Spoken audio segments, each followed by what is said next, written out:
E aí, sejam bem-vindos a mais uma das nossas análises. Hoje a gente vai mergulhar de cabeça em uma das quedas mais trágicas, repentinas e, sinceramente, fascinantes de toda a literatura épica. Estamos falando do Mausala-Parva, o 16º livro do Mahabharata. Esse é aquele texto clássico que escancara como até os maiores e mais invencíveis heróis da história estão totalmente sujeitos àquelas engrenagens implacáveis do destino. Então, bora lá. Certo, vamos mergulhar direto nisso porque a premissa é absurda. Como é que uma dinastia incrivelmente poderosa, praticamente intocável e cheia de guerreiros quase divinos, consegue simplesmente se varrer do mapa do dia para a noite, usando nada mais que folhas de grama? É um mistério de explodir a cabeça, não é? Como os poderosos clãs Vrishnis e Andakas, liderados pelo grande Krishna, puderam ter um fim tão bizarro e trágico? Bom, a resposta está em uma sucessão de eventos que beira o puro surrealismo. Tudo isso nos leva à raiz do problema e aos primeiros presságios de que a ruína total de Dwaraka estava chegando. A coisa toda começa a desmoronar pra valer no 36º ano depois daquela grande batalha dos Bharratas. Dwaraka, que sempre foi um símbolo absoluto de riqueza e poder, de repente começa a ser assolada por umas coisas muito, mas muito perturbadoras. O texto original é super vívido e aterrorizante. Pensa só, há relatos de truncos humanos sem cabeça cruzando o disco do sol, ventos secos varrendo as ruas não com poeira e sim com cascalho, rios imensos correndo na direção contrária, e fica ainda mais macabro. À noite, ratos roendo o cabelo e unha do pessoal que estava dormindo. As leis da natureza simplesmente surtaram, vacas dando à luz a asnos, cachorras parindo gatos e até comida fervida e limpinha ficando cheia de vermes do nada. A própria estrutura da realidade lá em Dwaraka estava derretendo. E no meio de todo esse caos absoluto, a personificação do próprio tempo, ou seja, a morte encarnada, começou a dar as caras pelas ruas.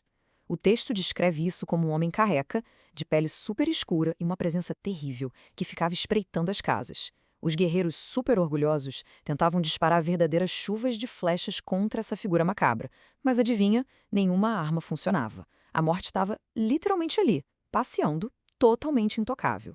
Mas a grande questão é o que engatilhou isso tudo. E a resposta curta é pura arrogância e uma maldição pesadíssima. Agora, o que é super interessante aqui é a ironia cruel de toda a situação.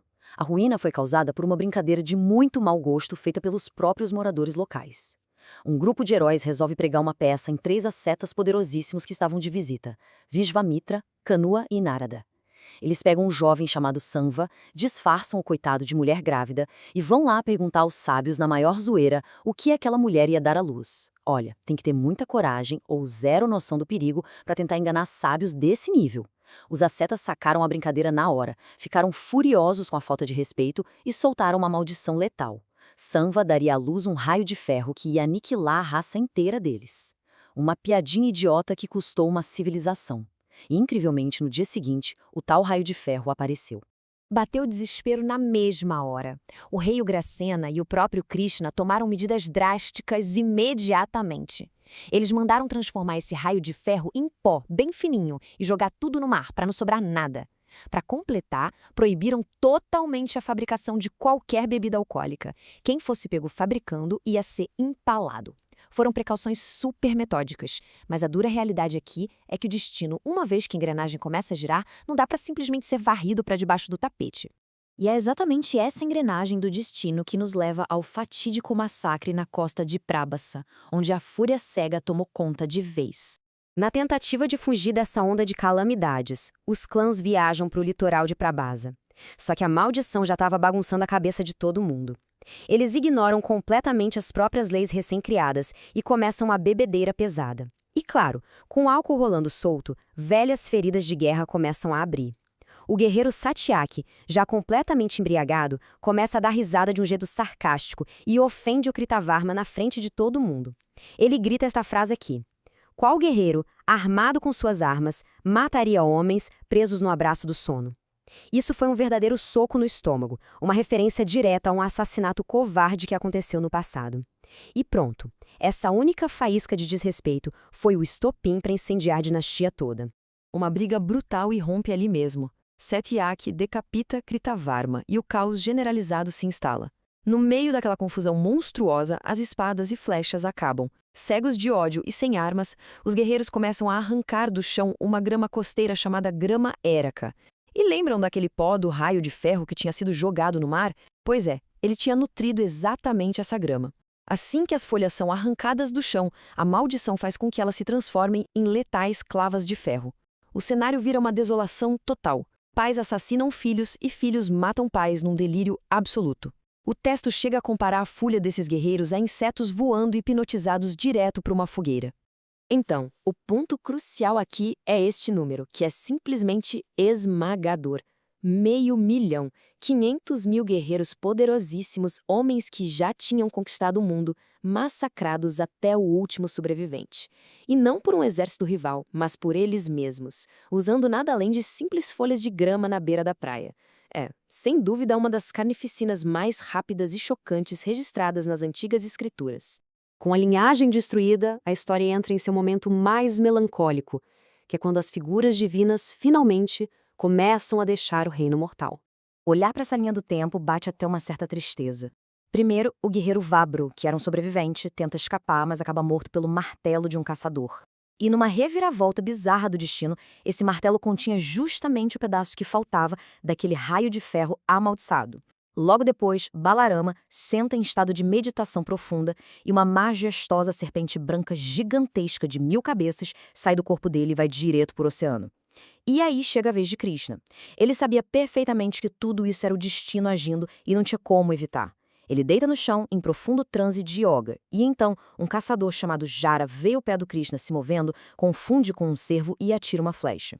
O tiro acerta em cheio o calcanhar, que era justamente o único ponto vulnerável dele. O caçador entra em desespero quando percebe o erro, mas Krishna simplesmente o conforta com tranquilidade e em seguida ascende aos céus, sendo recebido com toda a glória pelas divindades. O que nos leva à peça final desse quebra-cabeça monumental.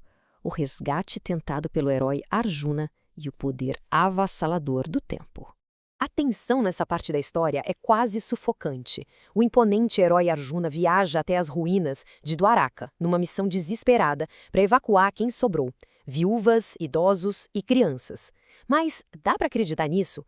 Assim que a gigantesca procissão liderada por Arjuna coloca os pés para fora da cidade, o oceano avança impiedosamente e simplesmente engole a cidade inteira. Dwaraka, que era riquíssima e insuperável, varrida pelas águas num piscar de olhos. E o pesadelo ainda não tinha acabado. Logo em seguida, durante a jornada na estrada, essa procissão indefesa sofre uma emboscada pesada de um grupo enorme de saqueadores em busca de ouro. Isso ilustra de forma brilhante a verdadeira essência e a parte mais amarga de toda essa narrativa. Olha só o tamanho desse contraste. No passado, Arjuna era uma força da natureza. Ele empunhava armas celestiais absurdas. Era o cara totalmente invencível no campo de batalha.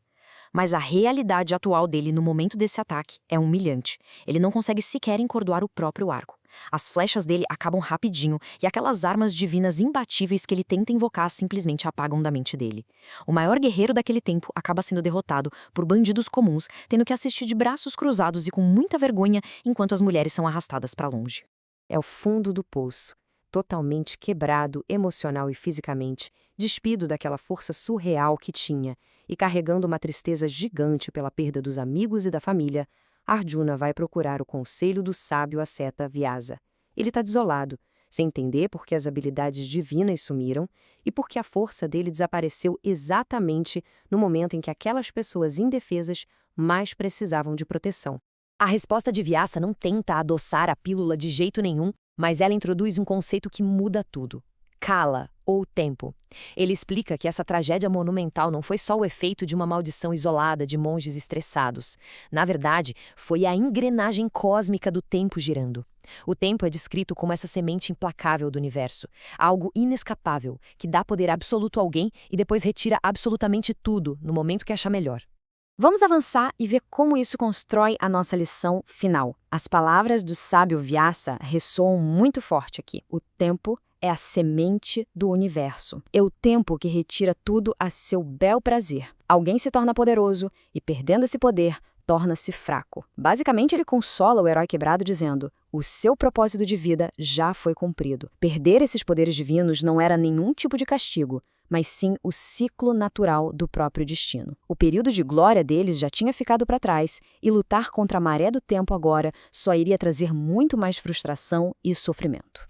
O que nos traz ao fim de mais uma de nossas análises detalhadas e deixa no ar uma reflexão bem provocativa. A gente acabou de ver heróis de força incalculável despencarem tragicamente do topo do mundo. Mas a verdadeira sabedoria está ali, na resposta final de Vyasa. Quando a maré da vida vira, e quando aquelas glórias e habilidades do passado começam a desaparecer pelo retrovisor, como é possível aceitar com graça e com paz esses ciclos inevitáveis do destino? É uma questão fantástica que continua atemporal, convidando a gente a refletir sobre a natureza passageira de absolutamente tudo em nossas próprias vidas. É isso. Muito bom ter a companhia de quem acompanhou mais essa exploração épica de hoje. Até a próxima jornada.